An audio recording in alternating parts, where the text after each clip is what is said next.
Merida is a very complex city. I don't expect to present to you a deep historical rendition of this city. It's too complex. There's thousands of years of history here. All I hope to do is to do a cursory review for an average visitor, traveler, if you will, to the city. I would recommend 2 to 3 days, ideally 4 days, to visit the city. There's just a lot of history here, and you're going to hurt yourself if you try to do too much in a short period of time. It's a well laid out city.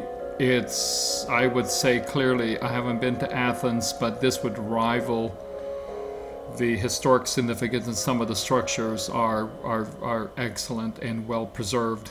Archaeological museum is excellent. Temple of Diana. Apparently, it's not actually really named after her. Somehow it's stuck. And there was a time period that the temple was connected to a residence, and the residence was taken away, and so we're left with the original structure. So a lot of this is 1st, 2nd, 8th century. You know, so remember that the Moors had control of this for about 800 years. So we're going to see Moor influence in this city also. What you don't see, and I'm here in the summertime, you don't see bukus of people. I'm telling you, that's a real sweet to be able to travel in the summertime into a, I would say, highly selective historical location and not be inundated with people. Something quite impressive that the Spaniards did in Merida is as they excavated for buildings, they would find ruins, and they had to build structures and support the new structures above the old structures. So this would be where gladiators and the fighting would occur. The Forum, the Colosseum if you were in Rome. I mean, the seating isn't there anymore, but we definitely get a pretty good feel of what it was like. Let's go ahead and, this is a great place. Let's go ahead and explore around. Let's take a look. Now remember, this had thousands of people that they had to move, and it's understood or explained that their understanding of how to move large groups of people through all of these integrated stairways was highly efficient.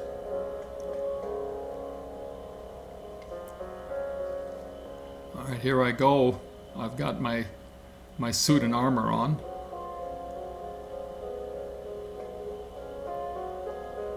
Oh, wait a minute, I forgot my sword. Let me go ahead and get my sword and chain. So this would have been covered, this hole you see in front would have been covered, and they would have had animals and other things popping up. That was part of the entertainment.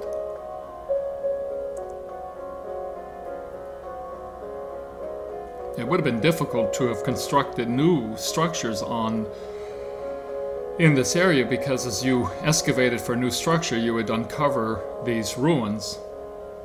And so right next to the Forum is the Roman theater, which is quite well preserved. It's also has been renovated to some degree. Certainly the seating is all been new and renovated. I thought it was interesting that you would have the Forum for the gladiators and the fighting, and you would have the theater next door. Perhaps you drop your wife off at the theater and you'd go and see the bloodshed next door. They still perform theater works here. Now, I've forgotten some of the details, like they have little dioramas that you can read about, so I kind of forget what some of this stuff is. This is still the theater. This is part of the theater. I mean, beautiful columns, beautiful Roman workmanship, stone workmanship.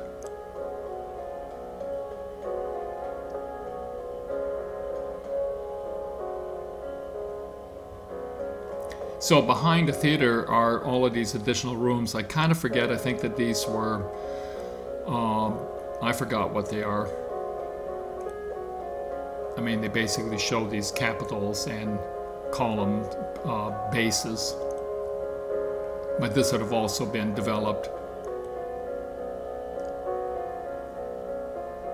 I don't think there were residential houses. I think that they were part of the community buildings.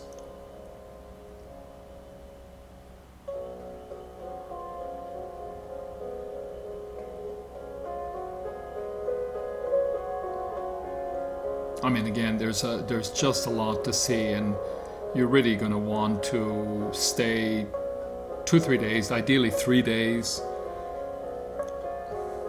The aqueduct. The thing I didn't understand, they're built, this town, Merida's built right next to the river, and you would think that they'd have plenty of water, so it's interesting that they went through all of this trouble to build these structures to bring water from a dam 25 kilometers or so out of the city. Now these baths, they're thermal baths, but they're heated, they're not natural springs, so they'd have somebody making fire.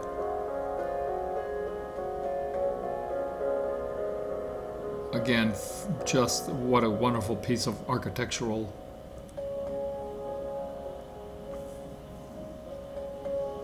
So as was the custom, the conquerors would take apart the conquered structures and use their stones to rebuild in their own image, if you will. I'm not sure how much of this is part of the original Roman garrison's fort, and how much is the Moors' newer 800 year reign to rebuild these structures. We do know that they were basically built in the same area. This is the back side of the fort. Actually, we should probably call it an Alcazaba. So an Alcazaba basically means a Moor fort.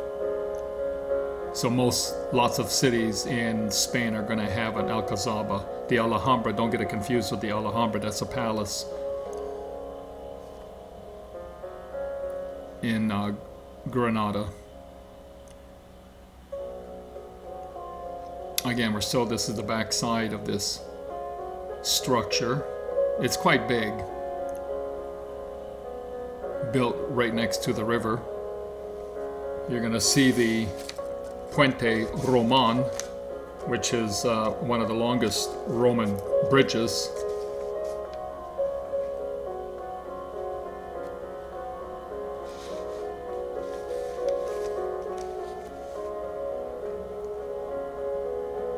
This bridge would have been 1st century. 57 arches. I believe it had 64 originally. That's the Alcazaba view from the bridge. I mean, it's still interesting to go in. Most of these are going to have fees, by the way.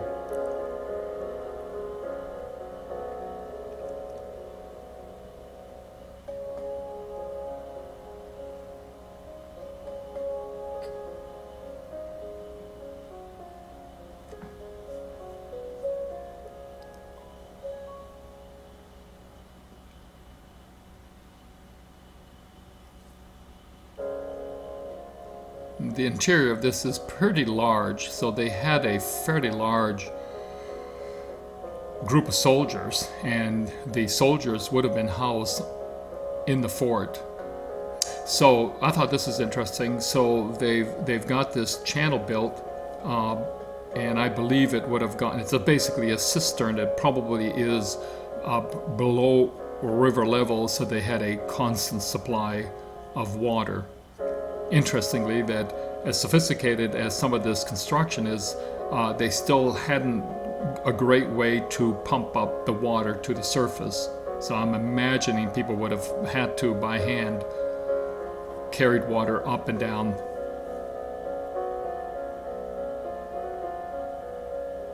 Nonetheless, if you were under siege, you would have had your own water supply secured and below the fort. Now that cistern was actually Roman. A lot of this other structure is Moor. Yeah, and here goes into a little bit of detail about the generals would have a house here and the soldiers would have a house there. That's a nice view of the Puente Roman, the Roman bridge. So Merida had a very important historic significance to the Roman Empire.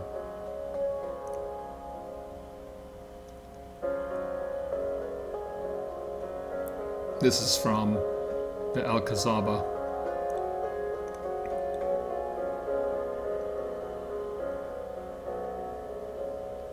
So the basilica, it's got a crypt underneath it, and probably maybe the most fascinating part is how the more contemporary architects, engineers designed and preserved this crypt underneath this basilica with the structure to do it with, and preserve what's underneath it. That's actually probably slightly more impressive than the actual crypt. What would a Spanish town be without a bull ring, right? This is the outside of it.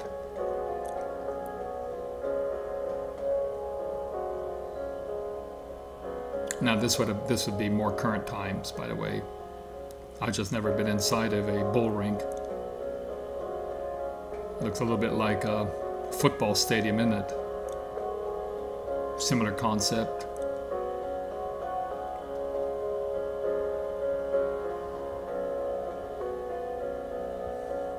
So apparently just outside of the bull ring, Plaza del Torro, is this house, Mitreo.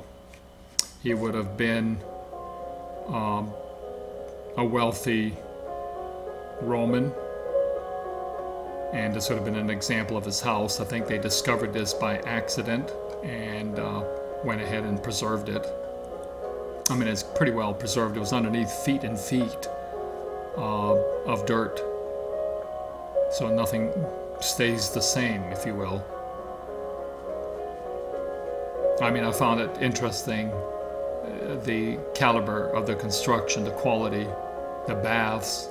I mean, it's not, unfortunately, we don't see what it would have looked as a complete, but we definitely have a pretty nice sense of what it would have been like. I think this is where receiving for the bath was. All of that would have been completed in mosaic and tiles. Quite sophisticated for that time period. So this is over 2,000 years old. Think about it. That's the road to leave Merida, the main road, back to the highway, FYI.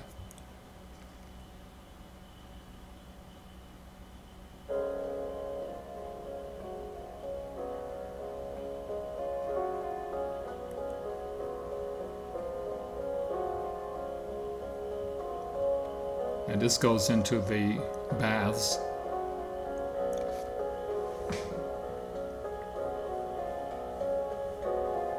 They're still doing excavation here. You'll see a group of people on the left. Beautiful, beautiful house. It was actually a bit of a treat to see.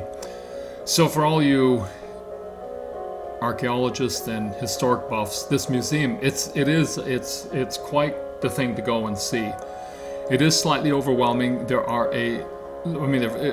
a lot of stuff to see. Lots of sculpture, lots of pottery, coins, etc., etc. I mean, beautiful sculptures. Look at these sculptures, the workmanship. This is 2,000 years ago. I wouldn't take your kids here. They're going to get bored pretty quick. However, it's marvelous to go and view it, and you really have to. It's now the thing I don't know is whether all of these pieces were uncovered in Merida or whether some of them were brought in from other areas. I forget. Usually it has a little description included in English also.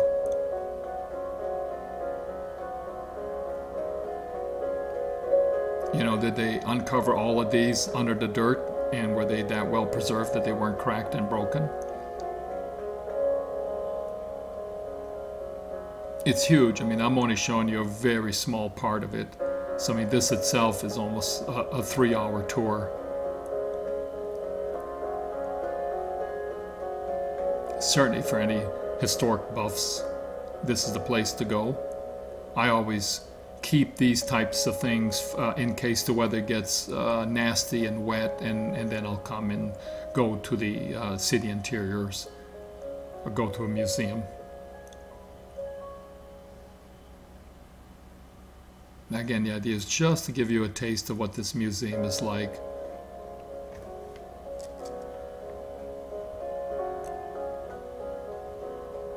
Yeah, so even below the museum, you know, they've had to create.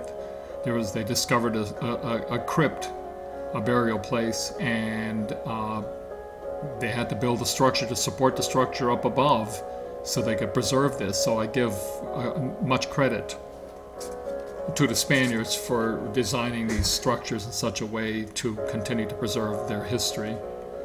You're going to have to go to, many of these are UNESCO World Heritage Sites, and I would direct you to go there to get more information on the true history. So that completes our tour. So one of the things I would say, 3 days is probably a good amount of time. I stayed in a Airbnb, and I did say that I can't say that it was the best place to stay, but it was central and it was close. And sometimes when they say, oh,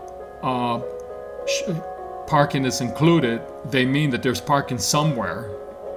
So this is nice. This shows you olive trees. This is on the road to Cordoba.